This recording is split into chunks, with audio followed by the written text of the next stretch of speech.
It's GameCube Index, and we are investigating the scent of blood.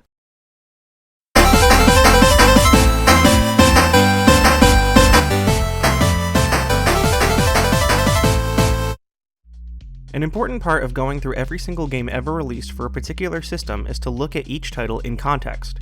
With Turok Evolution, it's important to look at the state of first-person shooters on the GameCube, the success of the developers at Acclaim, and the state of the Turok series thus far to paint an accurate picture of expectations.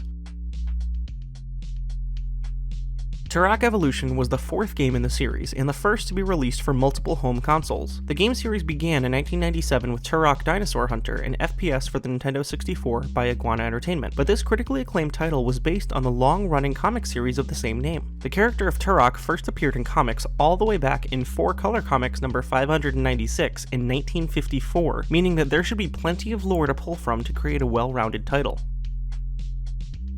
After the successful reception of Turok and Turok 2, and sidestepping the standalone multiplayer title Turok Rage Wars, anticipation was high for the eventual Turok 3. The third entry did continue the common turn-of-the-century ideals of bigger and better, that is, it leaned harder into the sci-fi aspects and moved away from the jungle action. Some performance issues dogged each entry, but the gameplay quality ensured a successful title each time. When the time came for next-gen consoles, Acclaim morphed Iguana Entertainment into Acclaim Studios Austin, and then began a 2-year development cycle on Turok Evolution. First released on September 1st, 2002 for GameCube, PlayStation 2, and Xbox, Evolution is a prequel to the first Turok title. The story follows Talset, a member of the fictional Saquin Nation, after his tribe is decimated by Tobias Bruckner and his men in the Old West. During the battle between the two men, a portal opens and transports them both to the Lost Land.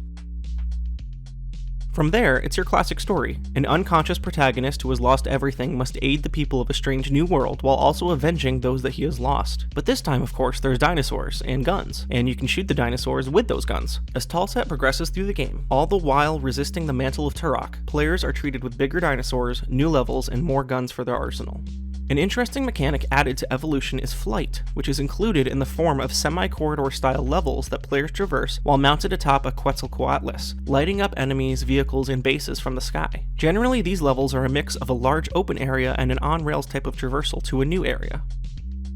Turok Evolution was a fantastic note to end the Turok series on, even if that was not the intention. A sequel was planned and got as far as the concept and pitch stage, according to documents revealed in 2009. The pitch was filled with exciting ideas such as a supernatural spirit powers element that would have obliterated your enemies, although no further details were ever released concerning this feature. Resurrection would have also included dual wielding, a gameplay element that was popular at the time partly due to the success of Halo. Dinosaur riding would have returned from Turok 2, and as the game would have been developed for PlayStation 3 and Xbox 360, online multiplayer would have been a large focus. Ultimately, Resurrection was not picked up. Acclaim closed its doors, and Turok disappeared until 2008 when the series was rebooted by Disney Interactive Studios. The series would again suffer from a successful launch coupled with a cancelled sequel. Turok 2 would not come to pass due to layoffs at Propaganda Games, and that would be the end of the traditional Turok series for now. Night Dive Studios would find success with remastered versions of Turok Dinosaur Hunter and Turok 2 for digital distribution, but for now the future of the franchise is unclear. That is it for this episode of GameCube Index. Thank you so much for watching, I really appreciate it. If you want more episodes, be sure to click the link below to support us on Patreon. That will also get you access to all of my gaming content, as well as a behind-the-scenes look at the first GCNdex book. Thanks again for watching, and we'll see you next time. Tune in next time when we step up to the plate again in MLB Slugfest 2003.